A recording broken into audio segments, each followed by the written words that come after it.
নমস্কার। আজকে আলোচনা করব শনিদেবের নবম ঘরে অবস্থান মকর রাশির ক্ষেত্রে, যেটা হচ্ছে নবম ঘর কন্যা রাশি। এই কন্যা রাশিতে শনি কী রকম প্রভাব দেয় মকর রাশির ক্ষেত্রে, এর আগে অষ্টম ঘর পর্যন্ত আলোচনা করেছিলাম। তা আজকে এই নবম ঘরে বলবো শনির কী প্রভাব রইবে। তো যাই হোক, অনুষ্ঠানটি শুরু করার আগে সমস্ত দর্শক বন্ধুদের নমস্কার জানাচ্ছি এবং তার সাথে বলবো যারা বহুদিন ধরে অনুষ্ঠান দেখছেন, সাবস্ক্রাইব করেননি অবশ্যই সাবস্ক্রাইব করবেন। এই চ্যানেলের সঙ্গে থাকুন, জ্যোতিষীয় সম্পর্কিত অনেক তথ্য জানতে পারবেন। তবে আমি কোনো রকম কোনো দর্শক বন্ধুকে বিভ্রান্ত করার চেষ্টা করছি না। এটা মানে একটা সাধারণ আলোচনা করা হচ্ছে, নক্ষত্রগত আলোচনা।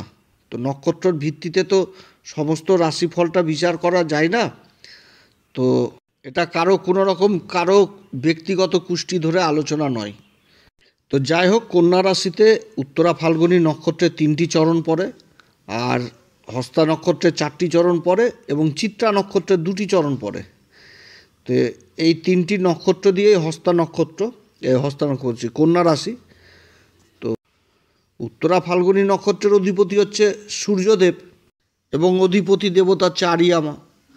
আর হস্তা নক্ষত্রের অধিপতি হচ্ছে চন্দ্রদেব, আবার অধিপতি দেবতা সূর্য। আর এদিকে হচ্ছে চিত্রা নক্ষত্রের অধিপতি হচ্ছে কে মঙ্গল, আর অধিপতি দেবতা হচ্ছে কে বিশ্বকর্মা। মকর রাশির ক্ষেত্রে সূর্যদেব হচ্ছে অষ্টম ঘরের অধিপতি, যেটা হচ্ছে সিংহ রাশি। তো সিংহ রাশির মধ্যে একটি চরণ পড়ছে আর বাকি 3টি চরণ চলে আসছে ভাগ্যের ঘরে।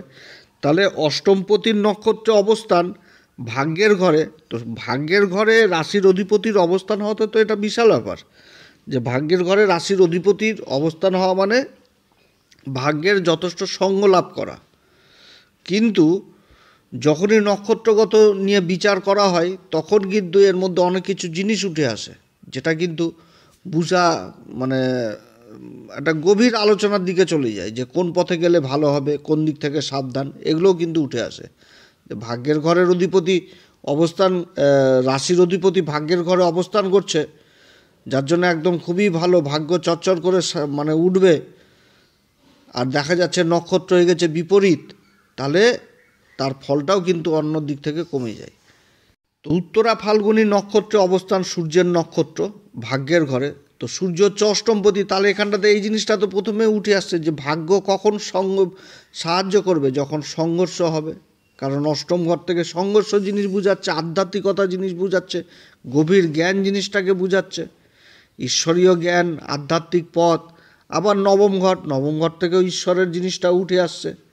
তাহলে ঈশ্বরের কানেকশানে থাকতে হবে, ধর্মপথে থাকতে হবে, ধর্মের কথা, ধর্মের পথে চলা, ধর্মপথে থেকেই কর্ম করতে হবে, তাহলেই কিন্তু ভাগ্যের উন্নতি। এবার উত্তরা ফাল্গুনী নক্ষত্রের অধিপতি হচ্ছে সূর্যদেব, আর অধিপতি দেবতা হচ্ছে আরিয়ামা, পিতৃদের দেবতা। তো যেহেতু সূর্যের এই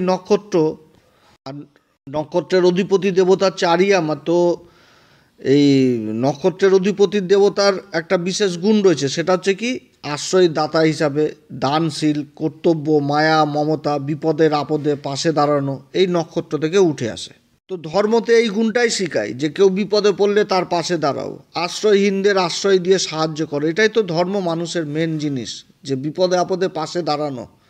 যার জন্য রাজার কিন্তু একটা বিশেষ গুণ থাকে এই নবম ঘরে, কারণ রাজাই হচ্ছে কি ধর্ম রক্ষক। ধর্মকে যে রক্ষা করে সে তো রাজাই হয়। গুরু দিবে ধর্মের জ্ঞান আর রাজা করবে রক্ষা। তো এই রাজার নক্ষত্রে এবার শনি অবস্থান ভাগ্যের ঘরে, অর্থাৎ ধর্মের সাথে কর্মের কিন্তু একটা সংযুক্ত হয়ে যাওয়া। অর্থাৎ যে কর্মটা করতে হবে এখানটাতে, তো ধর্মের অবশ্যই প্রয়োগ করতে হবে। এবং শনি থেকেও কিন্তু অনুশাসন জিনিসটা বুঝায়, সেবা জিনিসটা বুঝায়, দান করা জিনিসটাকে বুঝায়। এই নক্ষত্রের 3টি চরণই পড়ছে এই কন্যা রাশিতে। তো বুধেরও প্রভাব থাকবে এখানটাতে। তো বুধের প্রভাব থাকলে কি হবে, বিশ্লেষণ করার ক্ষমতা, বিচক্ষণ, তারপরে বাস্তব ভিত্তিক, স্মরণশক্তি তীক্ষ্ণ হয়ে যাওয়া, এগুলো জিনিস প্রভাব বুঝাচ্ছে। আর সূর্যের প্রভাবে কি হবে, শাসন করার মতন একটা প্রভাব থাকবে, সমাজ সেবা করবে, কর্তব্য পরায়ণ হবে, নেতৃত্ব দেওয়ার ক্ষমতা, দায়িত্বশীল, দায়িত্ববোধ, এই জিনিসটা উঠে আসছে। আর শনি অবস্থান করার ক্ষেত্রে কি হবে, যে কর্ম জিনিসটা থাকবে এর সাথে যোগ, যে যেই কর্মটা করবে সেই কর্মের সাথে এগুলো যোগাযোগ একটা জিনিস করতে হবে। তো শনি থেকে কর্ম জিনিসটাকে বুঝাচ্ছে, সেবা জিনিসটাকে বুঝাচ্ছে, ত্যাগ করা জিনিসটাকেও বুঝাচ্ছে। অর্থাৎ এখানটাতেও কিন্তু একটা আধ্যাত্মিক গতিবিধি চলে আসবে উত্তরা ফাল্গুনী নক্ষত্রে, ভাগ্যের ঘরে শনির অবস্থান।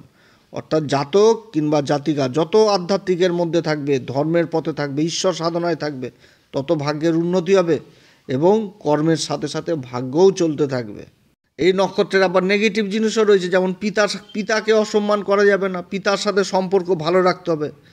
সূর্যের নক্ষত্র, সূর্য হচ্ছে কি অষ্টমপতি, এবং অষ্টম ঘর থেকে তো আধ্যাত্মিক জিনিসটাকে বুঝাচ্ছে। আর তারই নক্ষত্রে ভাগ্যের ঘরে এই যে শনির অবস্থান হচ্ছে, আধ্যাত্মিক পথ তো থাকছে, কিন্তু পিতার সাথে সম্পর্ক ঠিক রাখতে হবে। এবং অষ্টম ঘর থেকে সংঘর্ষ জিনিসটাও বোঝাচ্ছে, অর্থাৎ নিজের আত্মবিশ্লেষণ মানে যত করবে, যত ঈশ্বর সাধনার সাথে থাকবে, ভাগ্যের তত সঙ্গ পাবে এবং না হওয়া কাজ ভাগ্যের জোরে সম্পূর্ণ হবে। আবার এটাও মনে রাখতে হবে, অষ্টম ঘর থেকে তন্ত্রক্রিয়া, তাবিজ, কবজ এগুলাও হয়।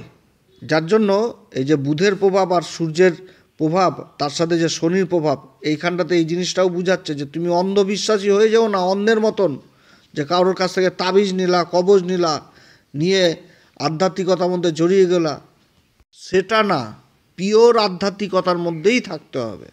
এই সমস্ত জাতক জাতিকারা উচ্চশিক্ষার অধিকারী হয়। এই সমস্ত জাতক জাতিকারা গবেষণার, বিচার, প্রশাসনিক কাজে বিশেষ দক্ষতা পায়। প্রশাসনের কোনো গোপন কাজের সাথে যুক্ত থাকলে সেই গোপন কাজে মানে সাম্মানিক পদ লাভ করে। এই নক্ষত্রের জাতক জাতিকারা গুরুর শাসন মানে গুরুর কাছ থেকে বিশেষ জ্ঞান লাভ করে এবং গুরুর কৃপায় যথেষ্ট ভাগ্যের উন্নতি হয়।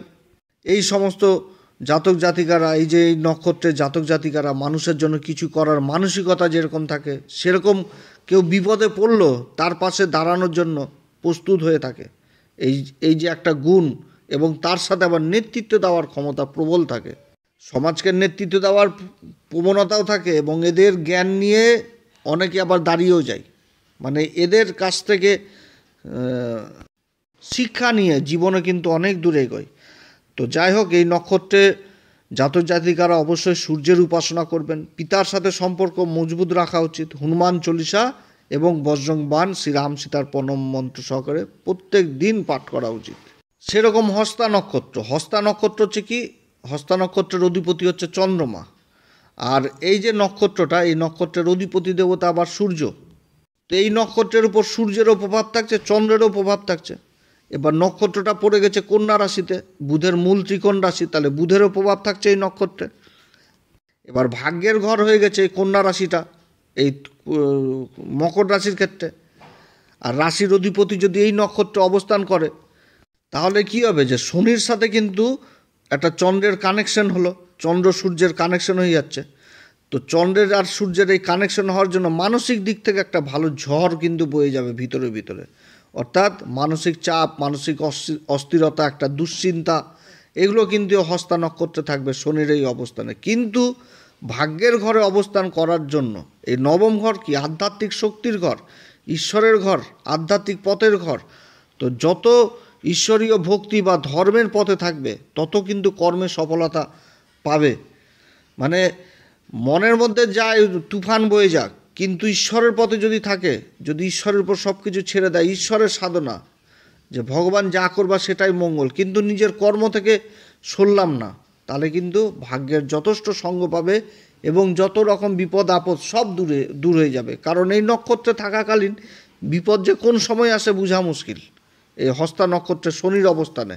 কিন্তু যেহেতু ভাগ্যের ঘরে অবস্থান করছে, তাহলে কী হবে, যত ঈশ্বরের পথে থাকবে, সাধনার পথে থাকবে, ধর্ম পথে থাকবে, তো তত কিন্তু উন্নতির পথে যাবে। বিপদ আপদ তো মানে নিমিষের মধ্যে আসবে, যেরকম সেরকম আবার সরেও যাবে। এই নক্ষত্রে মাইনাস দিক হচ্ছে যে তুমি লোক ঠকিয়ে বেড়াচ্ছ আর ভিতরে উপরে উপরে শুধু ঈশ্বর নাম করে বেড়াচ্ছ, তাহলে কিন্তু হবে না, তাহলে কিন্তু আবার বিপরীত প্রভাব হবে। তোমাকে ধর্মপথেই থাকতে হবে। যত বিপদ আসবে সব ধর্মের তীক্ষ্ণ ধারে সব কিছু কেটে যাবে। আবার এই নক্ষত্র যেহেতু বুধের রাশি কন্যা রাশি, মূল ত্রিকোণ রাশিতে পড়ছে, আর বুধের সাথে শনির সম্পর্ক হচ্ছে মিত্রতা, তো এইখানটাতে বুদ্ধি, বিশ্লেষণ করার ক্ষমতা, এগুলো কিন্তু যথেষ্ট থাকবে। তার সাথে চিন্তাশীল হবে এবং নির্ভুল ধৈর্যশীল তৈরি করবে এই নক্ষত্রের শনির অবস্থানে। এই নক্ষত্রের শনির অবস্থানে এই সমস্ত জাতক জাতিকাদের যারা পরামর্শ নিয়ে জীবনে চলে, তারাও কিন্তু আবার অনেক দূর এগিয়ে যায়। তো এই নক্ষত্রে যখন শনি অবস্থান করবে, তাহলে কি করতে হবে, সবার প্রথম মেডিটেশন, ধ্যান সাধনা করতে হবে জীবনে। এবং কন্যা রাশিতে পড়ছে, আর চন্দ্রমাকে মায়ের সঙ্গও দেওয়া হচ্ছে, বিশেষ করে দক্ষিণা কালীমার সাধনা বিশেষ উপযোগী। নবরাত্রিকে বিশেষ করে পালন করা উচিত, পূর্ণিমার ব্রত করা উচিত, পিতা মাতা উভয়েরই যথেষ্ট সেবা করা উচিত এবং তার সাথে হনুমান চল্লিশা, বজরং বাণ, শ্রীরাম সীতার প্রণাম মন্ত্র সহকারে পাঠ করা উচিত। এবং এই নক্ষত্রের জাতক জাতিকারা যে কর্মই করুক, যদি এরা ঈশ্বরের পথে থাকে তো সেই কর্মে বিশেষ উন্নতি লাভ করে। চিত্রা নক্ষত্র হচ্ছে মঙ্গলের নক্ষত্র, আর অধিপতি দেবতা হচ্ছে বিশ্বকর্মা। তো বিশ্বকর্মা হচ্ছে কি মানে ঈশ্বরের কারিগর হিসাবে পরিচিত। তো মঙ্গল এই নক্ষত্রের অধিপতি, যার জন্য একটা বিশেষ ঊর্জা থাকছে এই নক্ষত্রে। আর শনি হচ্ছে কি ধৈর্য, দায়িত্ব, শৃঙ্খলা এই নক্ষত্রে। ভাগ্যের ঘরে পড়ছে কন্যা রাশিতে, তো কন্যা রাশি বুধেরও একটা প্রভাব থাকবে। তো ভাগ্যের ঘরটা কি? ভাগ্যের ঘর হচ্ছে কি ধর্ম, উচ্চশিক্ষা, বিদেশ ভ্রমণ, গুরুর জ্ঞান, পিতার ঘর ইত্যাদি।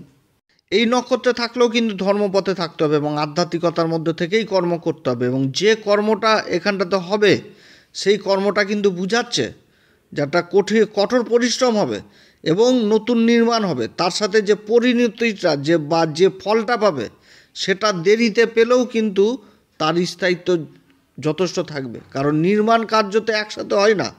এটাতে কি দীর্ঘকালীন জিনিস বুঝাচ্ছে যে বিশ্বকর্মা এর নক্ষত্রের অধিপতি দেবতা, তো যে কাজটা করবে সেই কাজটা কিন্তু দীর্ঘকালীন। অর্থাৎ দীর্ঘকালীন কাজের সাথে যারা যুক্ত রয়েছে তারা কিন্তু বিশেষ সফলতা পায় এই চিত্রা নক্ষত্রের, এবং যে ফলটা পায় সেই ফলটা কিন্তু বিশেষ স্থায়িত্ব হয়। আবার ধর্মপথেই অবশ্যই থাকতে হবে, কিন্তু তার মধ্যে আবার যুক্তিবাদীও থাকছে, যুক্তি জিনিসটাও কাজ করবে এই সময়। এবং যে কর্মটা এই চিত্রা নক্ষত্রের জাতক জাতিকারা যদি কোনো কর্ম শুরু করে জীবনে, সেই কর্মটাকে মাঝখানে থামিয়ে দেওয়া উচিত না, কাজটাকে পূর্ণ করাই উচিত। যার জন্য কোনো কাজ করতে গেলে চিত্রা নক্ষত্রের জাতক জাতিকাদের অবশ্যই রুটম্যাপ তৈরি করে নেওয়া উচিত এবং সেই রুটম্যাপ অনুযায়ী কাজ করা উচিত। কারণ শনি চিত্রা নক্ষত্রে ভাগ্যের ঘরে অবস্থান করছে এবং তার যে সপ্তম দৃষ্টিটা, সেই সপ্তম দৃষ্টিটা পড়ছে তৃতীয় ঘরে, যোগাযোগের ঘর, কাগজপত্রের ঘর, ডকুমেন্টেন্সির ঘর। তো যার জন্য এখানটাতে যে কাজটা করবে সেটার জন্য আগে থেকে রুটম্যাপ তৈরি করতে হয়, তাহলেই কিন্তু যথেষ্ট লাভ। কারণ শনি যে তৃতীয় দৃষ্টি সেটা কিন্তু বৃশ্চিক রাশিতে পড়ছে, মঙ্গলের রাশি। তো যথেষ্ট উন্নতির যোগ থাকছে, আয় উন্নতির যোগ থাকে এবং দশম দৃষ্টিটা পড়ছে ষষ্ঠ ঘরে। এইখানটাতে শত্রুরাও বিশেষ কিছু ক্ষতি করতে পারে না, শত্রুরাও অনেক দিক থেকে পিছনে সরে যায়। এই নক্ষত্রের জাতক জাতিকারা টেকনিক্যাল লাইনে যারা রয়েছে তারা খুব পারদর্শী হয়, নতুন নতুন জিনিস তৈরি করার বিশেষ আগ্রহী থাকে। নির্মাণ কাজের সাথে যারা যুক্ত রয়েছে বা কোনো কারিগরি কাজের বা নির্মাতা, পরিকল্পনাবিদ হিসাবে কাজ করছেন বা এই সমস্ত পেশার সাথে যুক্ত রয়েছেন, তারা কিন্তু বিশেষ সফল হয় এবং তার সাথে ধৈর্য, সৃজনশীলতা এগুলো কিন্তু উঠে আসে, যার জন্য একটা জীবনে খুব ভালো সফল হয় এরা। চিত্রা নক্ষত্রে শনির অবস্থান মানে নিজের ভাগ্যকে নিজেই তৈরি করতে হয়, অর্থাৎ এদের চলতে গতি কিন্তু শনি যে নক্ষত্রে বা যে রাশিতে অবস্থান করে তাতে কিন্তু একটা ধীর গতি নিয়ে আসে। তো এদের চলার পথে কিন্তু একটা গতি, কোনো কাজ করতে গেলে কিন্তু সময় লাগে। আর নিজের লক্ষ্যটাকে ঠিক করে যদি রাখতে পারে তাহলে কিন্তু যথেষ্ট সফল হয়, দীর্ঘস্থায়ী হয় এবং সফলও হয়। তবে যেহেতু ধর্মের ঘরে অবস্থান, তো ধর্মপথে থেকেই কর্ম করতে হবে, তাহলে যথেষ্ট সাকসেস পাওয়া যায়, ভাগ্যও সঙ্গে সঙ্গে চলবে। চিত্রা নক্ষত্র মঙ্গলের নক্ষত্র, এই নক্ষত্রে থাকাকালীন অবশ্যই যেটা ভাগ্যের ঘর, নবম ঘর, এই ঘর থেকে তো পিতার সাথেও সম্পর্ক দেখা হয়। তো পিতার সাথে সম্পর্ক যথেষ্ট ভালো রাখতে হয়, পিতা মাতা উভয়ের সাথে। এবং হনুমান চল্লিশা, বজরং বাণ, শ্রীরাম সীতার প্রণাম মন্ত্র সহকারে অবশ্যই পাঠ করতে হয়, কারণ মঙ্গল চলে আসছে, ভূমিপুত্র মঙ্গল। এরকমই ফল আশা করি পাই এই তিনটি নক্ষত্রে শনি যখন ভাগ্যের ঘরে অবস্থান করে মকর রাশির ক্ষেত্রে। এবং সর্বশেষ একটাই কথা বলবো, নক্ষত্রের শনি রাশির অধিপতি হয়ে এই নক্ষত্রে অবস্থান, কিন্তু অন্যান্য গ্রহদেরও তো অবস্থান থাকছে বিভিন্ন নক্ষত্রে। তো একটা নক্ষত্রের উপর দিয়ে তো গোটা কুষ্টি বিচার হয় না, তবে কিছুটা আইডিয়া পাওয়া যায়, এটা ঠিক। আর আরও একটা কথা, যেহেতু ধর্মের ঘরে শনি অবস্থান করছে, শনি হচ্ছে কর্ম, আর যে ঘরে অবস্থান সেটা হচ্ছে ধর্ম। তো যে কোনো কাজ করতে গেলে ধর্মের সঙ্গ অবশ্যই লাগবে। শনি থেকে ন্যায় নিষ্ঠা যেরকম উঠে আসে, শনি থেকে সেরকম সেবা জিনিসটা উঠে আসে, শনি থেকে ধৈর্য জিনিসটা উঠে আসে, শনি থেকে কর্তব্য জিনিসটা উঠে আসে, শনি থেকে আলস্য ত্যাগ জিনিসটা উঠে আসে, শনি থেকে দায়িত্ববোধ এগুলোও কিন্তু উঠে আসে। তো যাই হোক, এরপরে আবার আলোচনা করব যে দশম ঘর উচ্চ রাশি, যেটা তুলা রাশি পড়ছে দশম ঘর, তুলা রাশিতে কীরকম প্রভাব দিবে শনির অবস্থান। আপনারা সবাই ভালো থাকেন। এরপরে আবার আসবে একটি নতুন পর্ব নিয়ে। নমস্কার, ধন্যবাদ। অবশ্যই চ্যানেলটি সাবস্ক্রাইব করবেন। এরপরে আরও অনেক বহু ভিডিও এই চ্যানেলে আপলোড দেওয়া হবে। যারা জ্যোতিষী সংক্রান্ত বিষয়কে ভালোবাসেন, গুরুত্ব দেন, আশা করছি তারা বিশেষভাবে উপকৃত হবেন। নমস্কার, ধন্যবাদ।